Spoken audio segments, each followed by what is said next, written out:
नमस्कार मित्रांनो, आज 17 जानेवारी आणि लपंडाव या मालिकेमध्ये आपण पाहणार आहोत की कान्हाची आजी राजलक्ष्मी किर्लोस्कर स्वतः साडी देतात आणि तिथे गेल्यावर कान्हा आणि सखीची बॉन्डिंग बघून त्या कान्हाला चांगलंच झापतात आणि म्हणतात की तुला इथे कशासाठी पाठवलंय आणि सखी तुझ्या प्रेमात पडावी तर तूच तिच्या प्रेमात पडतोय. आणि त्यानंतर कान्हाची आजी सखीला फोन सुद्धा करते कान्हाच्या नंबरवरून आणि कान्हाचा फोन आता सखी उचलते.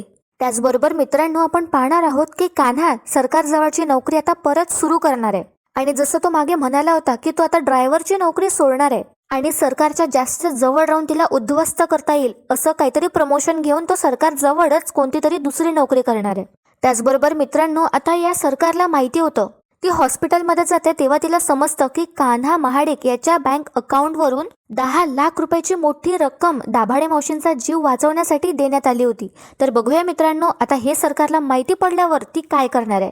तर आजचा भाग सुरू होतो. आता सखी आणि कान्हा उभे असतात आणि काहीतरी बोलत असतात ते श्रीमंत व्यक्तीबद्दलच. कान्हा म्हणत असतो की जाऊ द्या, त्याच्या नादी तुम्ही आता लागू नका.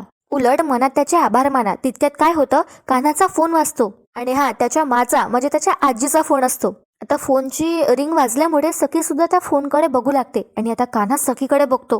कान्हाला वाटतं की आता सखीला समजणार की काय. सखी जातच असते आता कान्हाचा फोन घेण्यासाठी. तितक्यात कान्हा पटकन जातो आणि तो फोन घेऊन घेतो आणि कान्हाने फोन आता हाती घेतला असतो तर फोन कट होतो आणि कान्हा म्हणतो सखीला, नेमका कट झाला. अरे हो, किती वाजलं तुम्ही बघितलं का? पाणी भरण्यात अर्धा तास जाणार आहे आणि एवढे सगळे कपडे सुद्धा धुवायचे. आता कान्हा मुद्दाम सखीचं लक्ष डायव्हर्ट करत असतो आणि सखी मागे वळून बघते तर खूप सारे कपडे असतात आणि सखी म्हणते अरे बापरे. तर मित्रांनो, सखी कपडे घ्यायला जाणार तितक्यात कान्हा पटकन त्याच्या माचा नंबर डिलीट करून टाकतो आणि म्हणूनच आता कान्हाची आजी म्हणजे कान्हाची मा स्वतःच चाळीत येते. तर बघा मित्रांनो, काय होतं, आता एवढे सगळे कपडे सखी हाती घेते जे धुवायला टाकायचे असतात आणि सखी कान्हाला म्हणते आता हे एवढे सगळे कपडे कसे धुणं होतील. आणि त्यानंतर कान्हा त्याचा फोन तिथेच टेबलवर ठेवतो आणि तो सखीला म्हणतो तुम्ही कशाला करताय एवढी काळजी, कान्हा आहे ना हजर, तर बाजूला करा तुमच्या चिंतेचा गजर. अरे टेन्शन काय कोले नाही का. तर आता सखी म्हणते कान्हाला हो का, आणि सगळे कपडे सखी आता कान्हाच्या हाती देते आणि म्हणते घे मग. आणि सखी आता समोर निघून जाते तर कान्हा मागे मागे जातो सखीच्या ते कपडे घेऊन खूप सारे. तर इथे आता सीन शिफ्ट होतो आणि सरकार तिच्या रूम मध्ये बसली असते आणि तिचं डोकं खूप दुखत असतं. तिला खूप स्ट्रेस आला असतो आणि बघा मित्रांनो, काय होतं, तिला आता सखीच्या हसण्याचा आवाज येतो आणि ती एकदम दचकते आणि म्हणते सखी. आणि सरकार इकडे तिकडे बघते आणि म्हणते सखीचा आवाज नाही, तिचा आवाज कसा येणार आहे, ती इथे कशी येईल. आता या सरकारचं डोकं भारी झालं असतं विचार करून की इतके पैसे कसे आलेत आणि सरकार आता हरणाऱ्या चॅलेंज याची तिला भीती वाटत असते. त्यानंतर आता ही सरकार स्वतःला आरशात बघते आणि स्वतःला आरशात बघता बघता ती फोन घेते. तितक्यात तिला परत सखीच्या हसण्याचा आवाज येतो आणि मित्रांनो, आता तर चक्क तिला सखी दिसायला लागते, तिला सखीचे भास व्हायला लागतात. तर आपली सखी सरकारवर खूप हसत असते. हा आता सरकारचा पूर्ण भासच असतो. तर बघा काय होतं, सरकारच्या हातचा तो फोनच खाली पडून जातो आणि तिला समजतच नसतं की हे खरं आहे की तिचा भास आहे.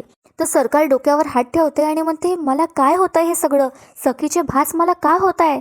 तर आता सखी म्हणते सरकारला, ऑफकोर्स ही सरकारची इमॅजिनेशन असते की काय होतंय सरकार, तुम्हाला तुमची हार पचत नाही आहे का, की सखीला यश मिळतंय हे तुम्हाला पचत नाहीये. अरे तुम्हाला तर खरं काय आणि खोटं काय हेच समजत नाहीये.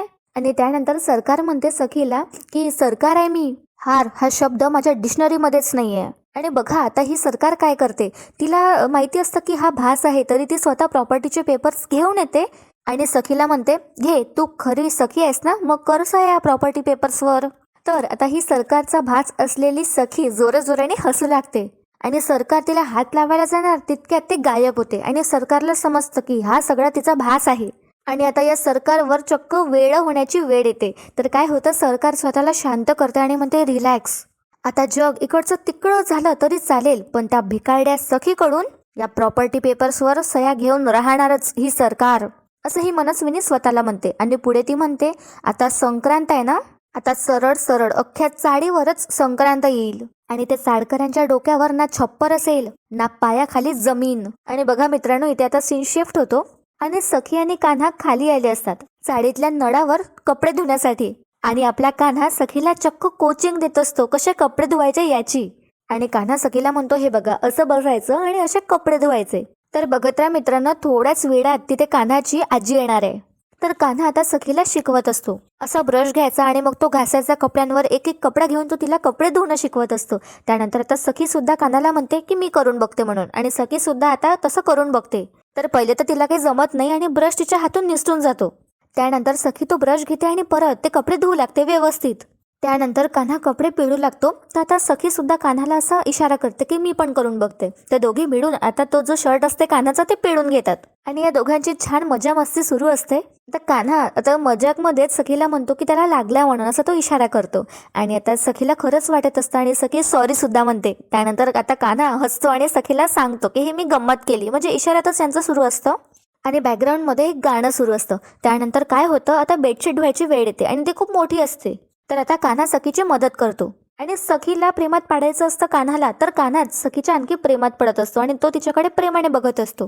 तर बघत राहा मित्रांनो, आता सखीच्या हे 2-3 वेळा लक्षात येतं सुद्धा की कान्हा तिच्याकडे प्रेमाने बघतोय आणि सखी बघते कान्हाकडे, तेव्हा कान्हा नजर हटवतो आणि दुसरीकडे बघतो. आणि सखी कान्हाला विचारत विचारत आता कपडे धुत असते, म्हणजे ती बेडशीट जी असते ती धुत असते. आणि त्यानंतर काय होतं, कपडे जेव्हा असे आपटतो आपण धुताना, तेव्हा जेव्हा ती अशी करू लागते तर तिच्यामुळे चुकून कान्हाच्या डोळ्यात आता पाणी जातं. आणि मित्रांनो, ते साबणीचं पाणी असतं, त्यामुळे आता कान्हाला खूप त्रास होत असतो.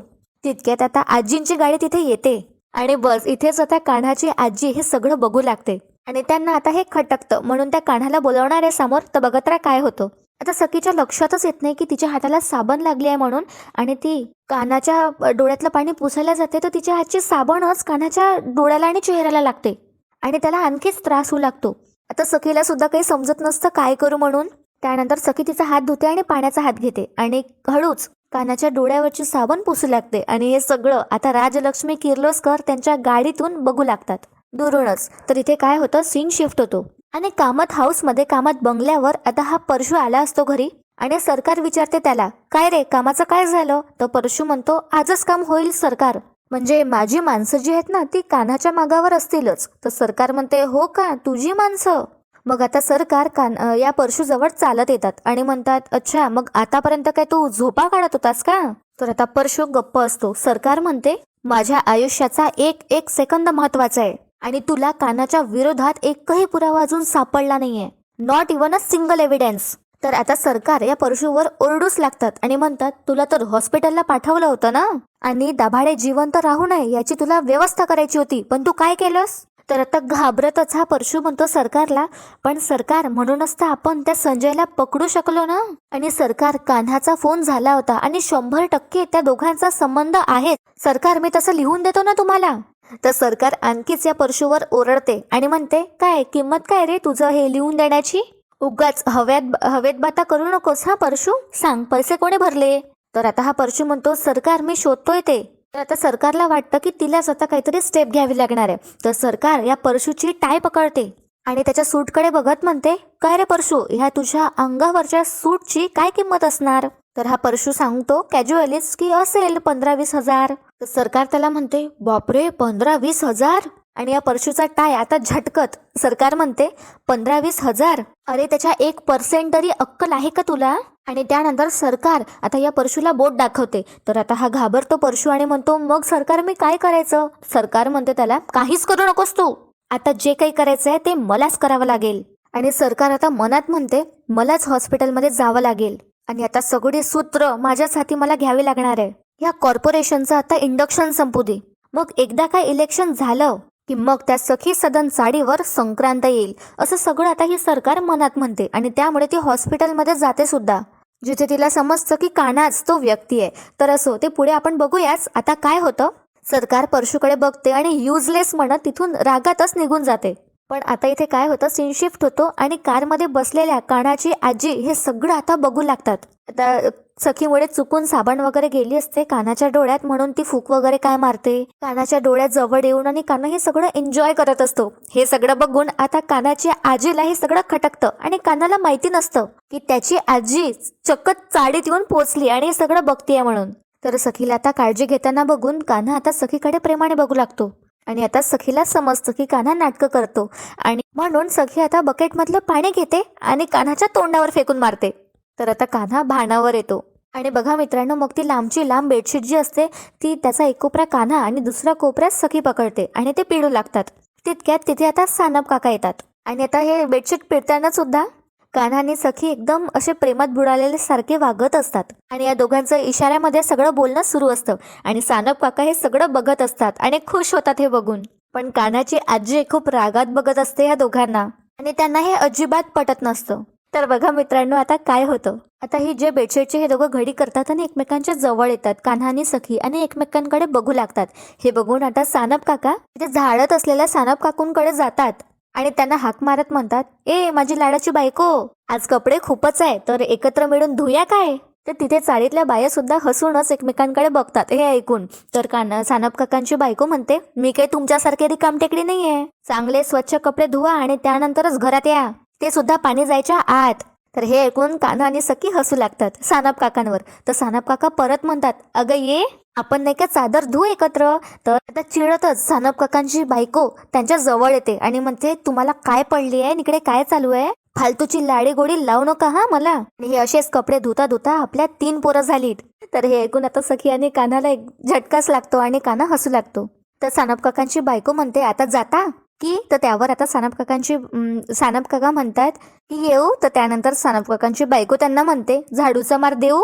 म्हणजे खूप फनी सीन होता हा. आणि त्यानंतर यांचं जे भांडणं सुरू असतात तितक्यात आता कान्हाचं लक्ष जातं त्या काळ्या गाडीकडे ज्यामध्ये त्याची माँ असते आणि कान्हा त्या कारकडे आता बघतच उभा राहतो आणि आता कान्हाला समजतं की त्याची काही खैर नाही आता. तर इथे आता सानप मामा विचारतात कान्हा आणि सखीला की झालंय का तुमचं, ते पाणी जाईल ना म्हणून. तर आता सखी म्हणते सानप काकांना, नाही झालंच आहे माझं. आणि सगळे धुतलेले कपडे आता सखी त्या एका टबमध्ये घेते आणि सानप काका कपडे धुवू लागतात. तर सखी तर सगळं आवरते आणि चाललीच गेली असते पण तिचं लक्ष नसतं कान्हाकडे. तर कान्हा चुपचाप चालत जातो जेव्हा कोणाचंच लक्ष नसतं, कारण सखी तिथलं आवरत असते सगळं. ते त्या काळ्या गाडीमध्ये जाऊन बसतो. त्यानंतर लक्ष देण्यासाठी त्या काळ्या गाडीतला म्हणजे कान्हाच्या आजीचा ड्रायव्हर बाहेर उभा राहतो. तर आता सखी निघून जाते आणि सानप काका आता कपडे धुवू लागतात. पण कान्हा आता जाम घाबरतो आणि तो आता विचारतो, मा तुम्ही इथे अचानक. तर बघा मित्रांनो, आता कान्हाची आजी काय करते, कान्हाची आजी आता कान्हाला कॉल करते आणि कान्हा पूर्ण खिशात वगैरे चेक करतो, तो फोन नसतो त्याच्याजवळ. सखी आता कपडे वाळत टाकत असते तितक्यात तिला कान्हाच्या फोनची रिंग ऐकायला येते आणि सखी बघते तो फोन घेण्यासाठी की कोणाचा फोन आहे म्हणून. तर इथे कान्हा खूप घाबरतो आणि म्हणतो, मा माझा फोन माझ्याजवळ नाहीये, घरात आहे आणि घरात सखी आहे, प्लीज मा फोन कट करा, तिने जर तुमचा फोन घेतला तर खूप प्रॉब्लेम्स होईल मा, प्लीज प्लीज मा फोन कट करा. तर कान्हाची आजी खूप धीट आहे, काही ऐकत नसते कान्हाचं आणि कंटिन्यू कान्हाच्या फोनवर त्या फोन करू लागते. तर कान्हा त्याच्या आजीजवळचा फोन घेण्याचा प्रयत्न करतो सुद्धा, तर कान्हाची आजी काही ऐकत नाही. तर पूर्ण पेपर्स खाली लपून कान्हाने फोन ठेवला असतो. तर सखी आता तो फोन उचलते, तर अननोन नंबर असतो तो आणि फोन उचलल्या कान्हाची आजी आता सखीला हॅलो सुद्धा म्हणतात. तर बिचारा कान्हा आता हातपाय जोडू लागतो आणि त्याच्या माला इशारे करू लागतो की नाही काहीच नका बोलू प्लीज. आता फोनच्या माईकवर हात ठेवत आता आजी म्हणते कान्हाला, काय रे बोलू का माझ्या नात सुनेशी. तर कान्हा नाही नाही असं म्हणत असतो इशाऱ्यानेच. तो खूप घाबरला असतो. तर कान्हाची आजी म्हणते, नाही म्हणजे काय ना, हाल हवाल विचारते मी तिलाही जरा बरं वाटेल नवऱ्याच्या आजीशी बोलून. आणि काय रे सांगू का तिला तिच्या नवऱ्याविषयी सगळं. तर कान्हा इशाऱ्यानेच नाही नाही नको नको असं करू लागतो. तर आता सखी परत विचारते, हॅलो कोण बोलतय. तर बघा मित्रांनो, आता कान्हाची आजी जी असते त्या आता सखीला म्हणतात, जमशेद भाई छे क्या. म्हणजे बघा आता सखीला डाऊट येऊ नये म्हणून ते असे गुजराती लँग्वेजमध्ये बोलतात. तर आता सखी म्हणते सॉरी रॉंग नंबर आहे आणि सखी फोन ठेवून देते. आता त्यानंतर फोन ठेवल्यावर कान्हाच्या जीवात जीव येतो. पण बघा मित्रांनो, आता कान्हाच्या आजीने हे सगळं का केलं असतं त्या सांगतात आता कान्हाला.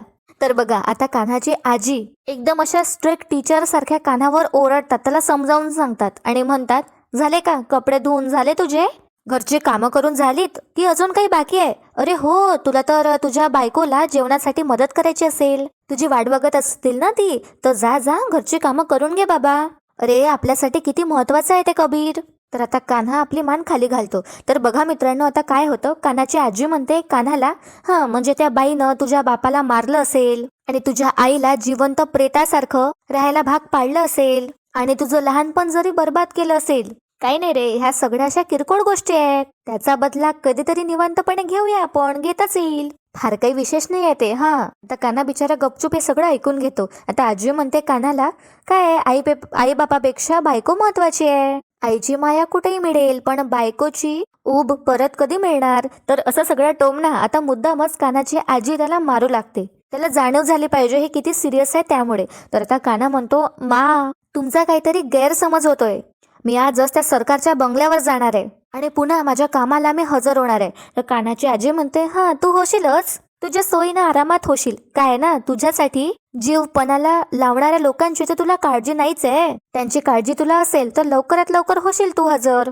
तर कान्हा म्हणतो, मा प्लीज. तर कान्हाची आजी म्हणते कान्हाला, संजय गायब आहे, लक्षात आहे ना? आणि कान्हाची आजी डायरेक्टच आता कान्हाला विचारते आणि म्हणते, शेवटचं विचारते असं म्हणता येणार नाही, पण तरी विचारते, तुला तुझी ही जबाबदारी पार पाडणं जमणार आहे का? नाही, तुला जमणार नसेल तर तसं सांग मला.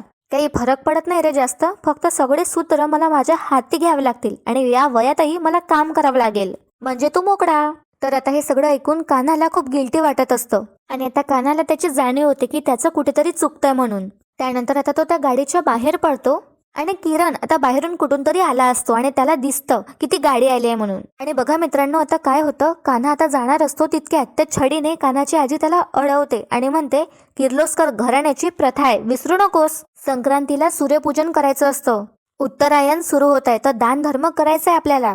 थोडीशी चाळ उरली असेल आणि स्वाभिमान खुणावत असेल तर परंपरा जपणं शिक जरा, ते जपायचा प्रयत्न कर. तर आता कान्हा अशी मान डोलावतच हो असं म्हणतो. आणि आता ती कार निघणार असते तितक्यात आता किरणचं लक्ष जातं आणि किरणला समजतं की काहीतरी गडबड झाली आहे. आणि किरण पटकन येतो आणि कान्हाजवळ आणि त्याला विचारतो, काय झालंय? तर कान्हा इशाऱ्यानेच काहीच नाही असं म्हणतो, पण किरणला समजतं की काहीतरी झालंय म्हणून. कान्हाच्या चेहऱ्यावरून त्याचा चेहरा खूप पडला असतो. आणि मित्रांनो, आजचा भाग इथेच संपतो, पण उद्याच्या भागात आपण पाहणार आहोत की ही सरकार गेली हॉस्पिटलमध्ये आणि तिथे अकाउंट सेक्शन्स मध्ये तिला समजतं की ते कान्हाचंच बँक अकाउंट आहे ज्याच्यामधून 10 लाख रुपये देण्यात आले होते. त्यानंतर कान्हाने म्हटल्याप्रमाणे कान्हा आता सरकारच्या बंगल्यावर पोहोचतो, पण परशू तिथे मध्ये मध्ये करत असतो, शहाणपणा करत असतो. तर सरकार त्या परशूवरच ओरडते. त्यानंतर काय होतं, आता कुल्फी कुठेतरी गायब होते आणि ती चक्क साडीत आली असते. त्यामुळे आता गौतम तिच्या मागे मागे येतो आणि कुल्फीवर खूप ओरडतो. त्यानंतर आता सखी विचारते थेट तिच्या गौतम काकाला की काका काय झालंय, तू असा कधी नव्हताच, सरकारने काय केलंय का? तर गौतम गप्प असतो. बघूया मित्रांनो आता गौतम सखीला काय उत्तर देणार आहे आणि सरकारला समजल्यावर की तो व्यक्ती कान्हा महाडिकच आहे, ती काय करणार आहे कान्हासोबत, त्याला डायरेक्ट म्हणेल की लपंडाव खेळेल त्याच्यासोबत, हे बघणं खूप इंटरेस्टिंग असणार आहे. आजचा भाग आवडला असेल तर व्हिडिओला लाईक करा आणि आपल्या चॅनलला सबस्क्राईब करायला विसरू नका, म्हणजे सिरियलचे अपडेट्स तुम्हाला लवकर मिळतील. आणि कसा वाटला आजचा भाग कमेंट करून नक्की कळवा. धन्यवाद.